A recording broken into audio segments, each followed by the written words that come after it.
Assalamualaikum warahmatullahi wabarakatuh. Perkenalkan, kami dari kelompok A5 akan mempresentasikan hasil diskusi kami yang berjudul Tahap Perancangan Struktur Rangka Atap Baja.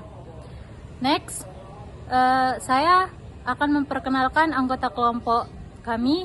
Saya sendiri, Baimaya Azula Astiani, dan sebelah kanan saya Azil Surya Sahid, dan sebelah kiri saya Budi Heratulisan. Baik, selanjutnya kami akan memaparkan hasil diskusi kami.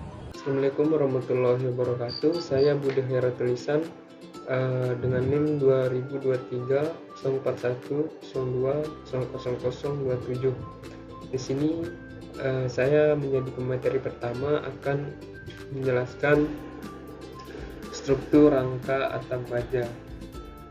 Jadi, struktur rangka atap baja ialah sistem konstruksi atap yang menggunakan baja sebagai bahan utama untuk membentuk kerangka atau kuda-kuda yang menopang beban atap dan menyalurkannya ke struktur bangunan di bawahnya seperti dinding maupun kolom.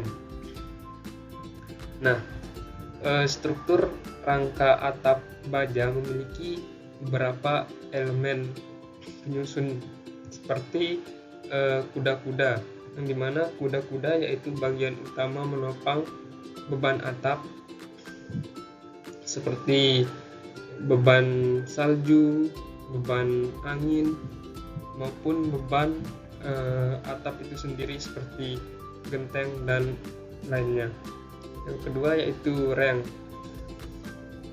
Reng ialah batang tipis yang dipasang melintang pada kuda-kuda sebagai alas penutup atap, yang dimana reng ini juga berfungsi sebagai jarak atau pemberi jarak antar genteng atau sebagai dudukan genteng.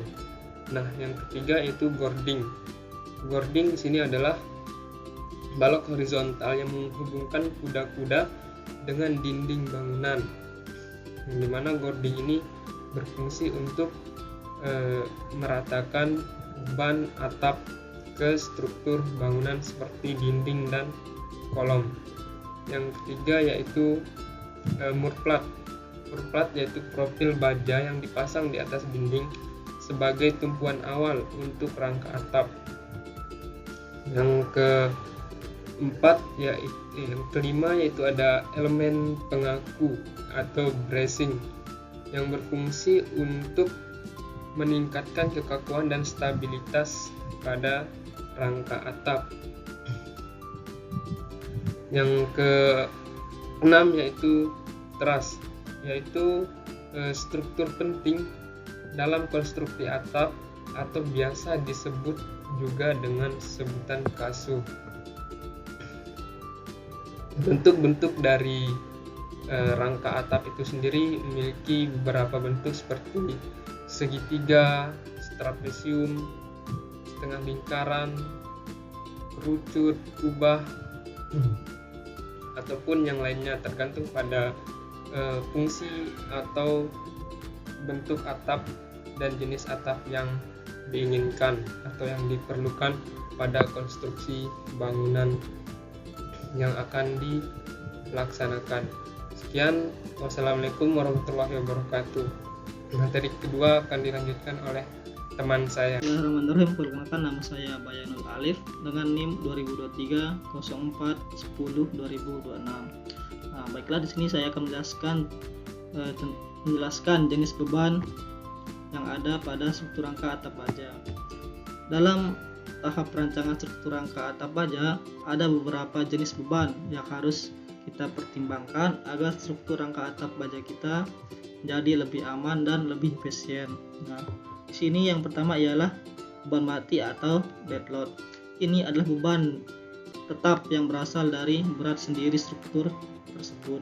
Nah, seperti truss, purlin, dan elemen lainnya. Penutup atapnya termasuk genteng, seng, metal, deck, dan plafon. Nah, yang kedua itu ialah beban hidup atau life load.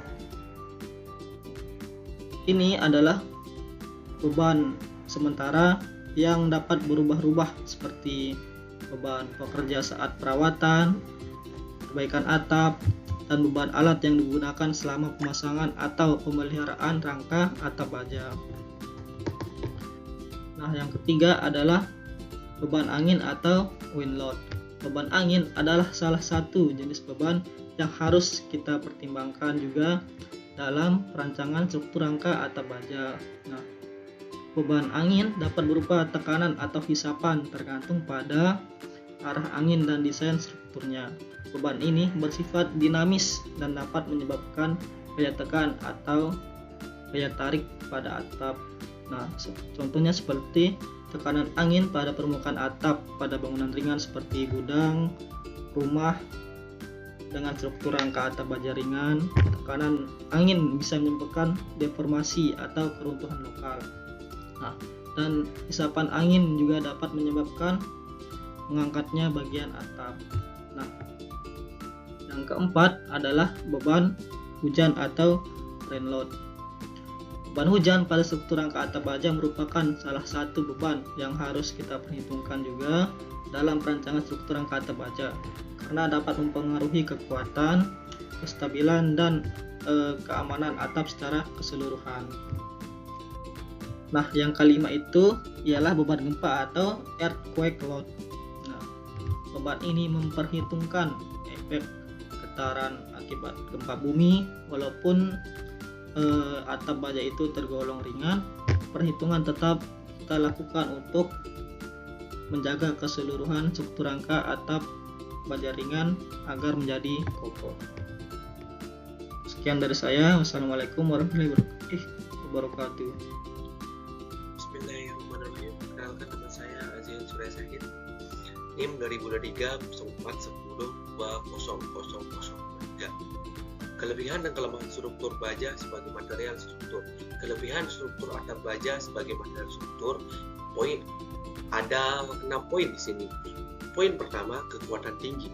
Kekuatan yang tinggi dari baja persatuan berat mempunyai konsekuensi bahwa beban mati akan kecil. Hal ini sangat penting untuk jembatan panjang, bangunan tinggi, dan bangunan dengan kondisi tanah yang buruk. Poin kedua, keseragaman. Sifat baja yang tidak berubah banyak terhadap waktu, tidak seperti halnya pada struktur beton bertulang. Poin ketiga, elastisitas. Baja berperilaku mendekati asumsi perancang teknik dibandingkan dengan material karena baja mengikuti hukum yang mencapai tegangan yang cukup tinggi. Momen penerbang baja dapat ditentukan dengan pasti dibandingkan dengan penampang beton bertulang.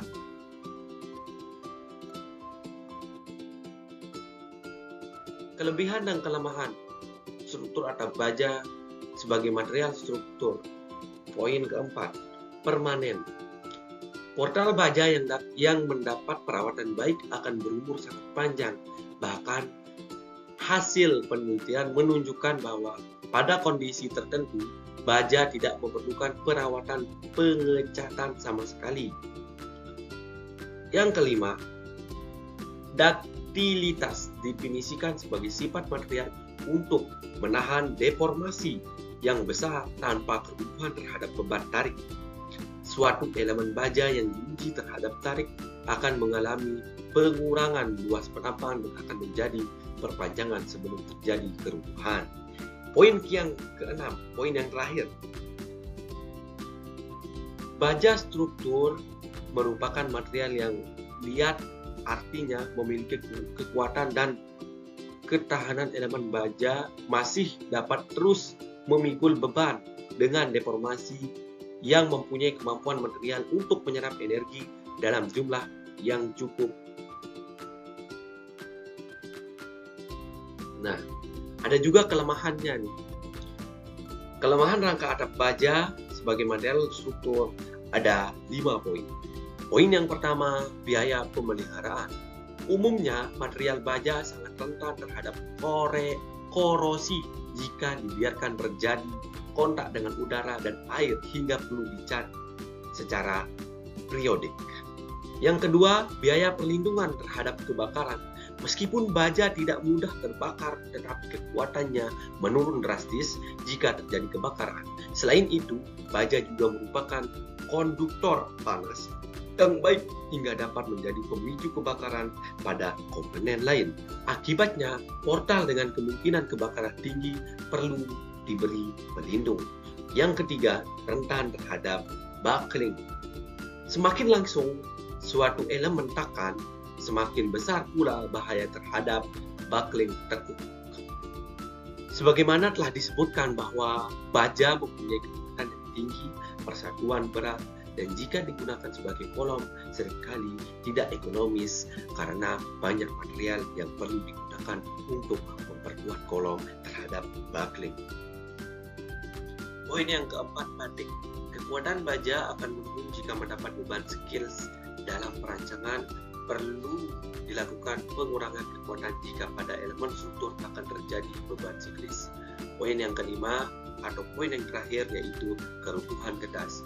Pada kondisi tertentu, baja akan kehilangan ductilitasnya dan keruntuhan getas dapat terjadi pada tempat dan konsentrasi tegangan tinggi, jenis beban batik, dan temperatur yang sangat rendah akan memperbesar kemungkinan keruntuhan getas.